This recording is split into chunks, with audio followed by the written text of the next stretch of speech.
Please welcome Magnomer.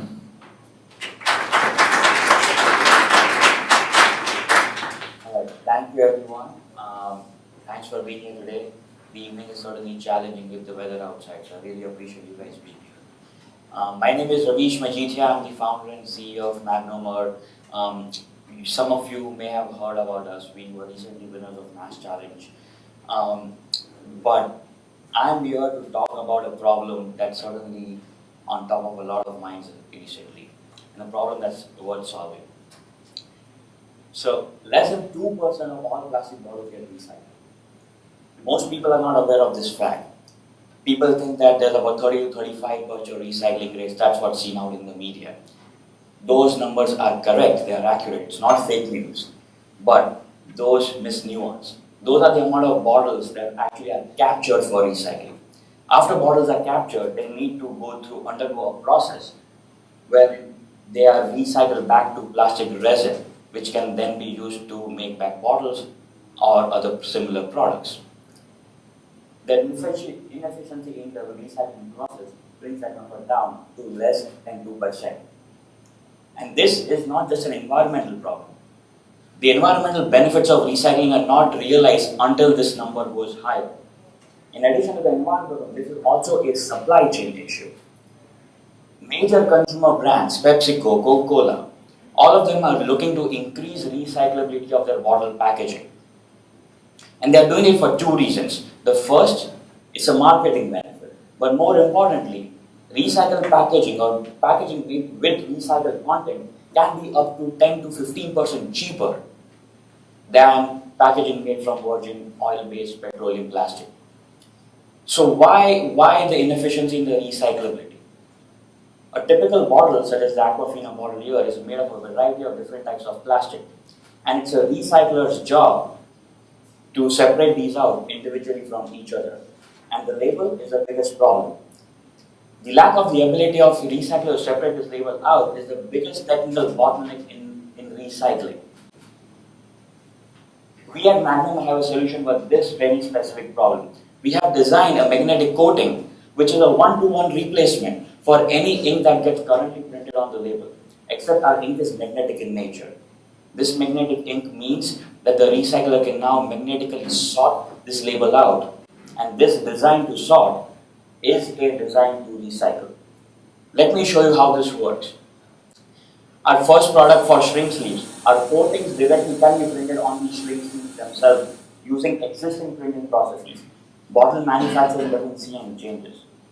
In the recycle process, bottles are shredded into flakes such as this, and it is in this flake form wherein when hit with a simple magnetic separator, the label flake can be now separated out.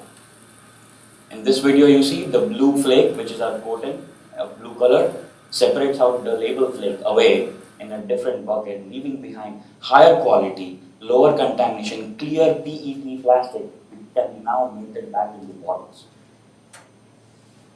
This ability to sort imparts recyclability. But our biggest value proposition is the fact that we complement manufacturing every step of the way. As I said, our coatings are one-on-one replacement to the inks that already exist on the label. This means that we are not changing any major supply chains. We are not asking PepsiCos and Coca-Colas to completely give up their current existing bottle manufacturing plants. This is a simple add-on to their current label printing process. It is, of course, a question that comes up often.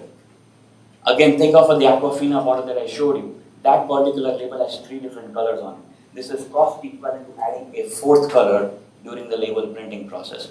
And it doesn't need to be a specific blue color. It can be of a different color. A Coca-Cola red is required. Or it can be of no color at all. We can make it invisible to the human eye so that brand marketing managers don't really get pissed off with different aesthetics. And of course, it meets by important food safety regulations. Here's the team at Magnomer. We are a team of 3 co-founders, including 1 full-time employee that we recently added.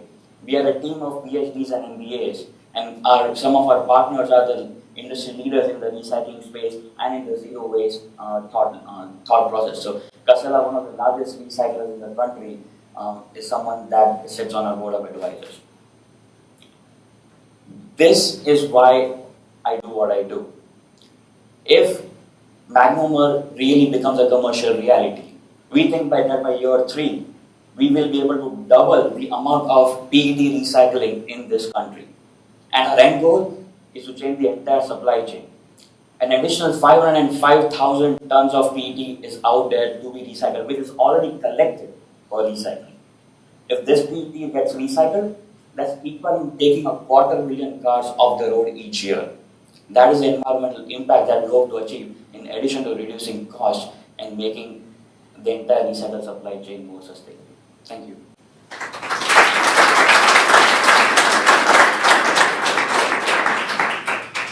Happy to take any questions if you guys have.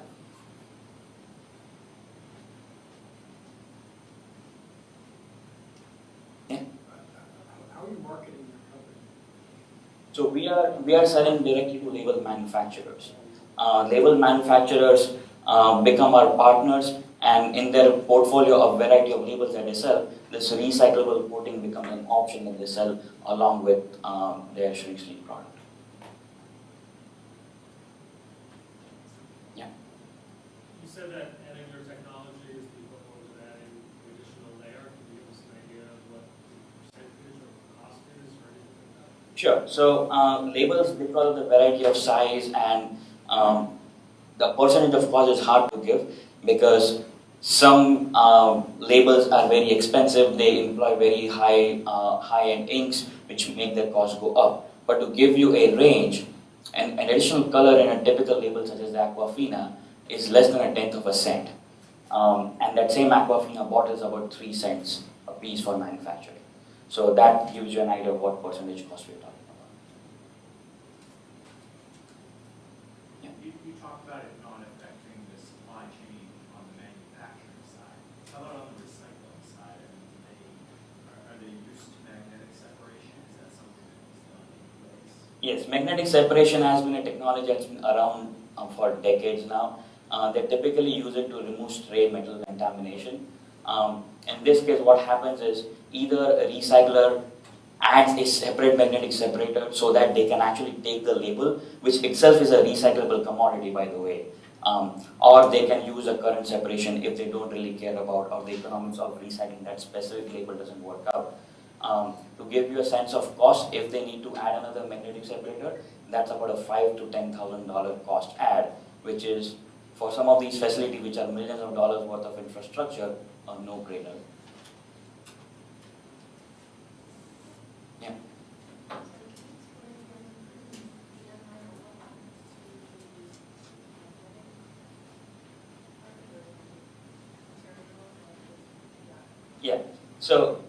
Yeah. So as I alluded to, so we are a one-on-one replacement to any ink out there, which also means that we comply by food safety regulations, we comply by environmental toxicology regulations, all of which means that if it gets landfilled or if it leaks out in the environment, the environmental toxicity effects are as benign as any other ink would be. So the idea here being that we are not impacting the environment in any negative way, but if a bottle does get captured, and right now 1 of 3 bottles do, with the hope that more and more that number will increase in the future, the recycle value of the bottle is now captured back into the economic system. Yeah. Is the magnet strong enough to affect cell phones and other electronic devices? No, it's not. So if you take a refrigerator magnet, I have actually a few samples out there. Go and stick a refrigerator magnet to it, nothing will happen. You need an industry grade separator for it to work. Yeah. Is the material going to be downgraded, or is it going to be the same grade after recycling? So recycled plastic, and I don't have actually that slide on me today, but recycled plastic is of a variety of different grades. Right now the problem being that you get the lowest quality grade, which now essentially goes into roads. Yeah. So with this bottle grade recycled plastic is the goal here. With our contamination levels that we reach, and when I say contamination, I mean that any desirable resin grade in that particular sample size is less than 5%, which means that we are going back to bottle grade plastic. Yeah. So you said like can this material be applied to like other material, other form of organic material that they can laminate and used for other recycling? Can that be used? So, as long as the packaging itself has inherent recyclable value, it makes sense to apply this particular material. So, currently we are focused on PET packaging because that is of highest value and has the biggest industry need. One of the flexibilities and versatilities with our technology is the fact that it can be applied to a variety of different types of liquids. It doesn't need to be of a specific resin type. So, as long as there is need for separation within that packaging commodity or like within that packaging design, we are the solution that will help. Thank you. Yeah.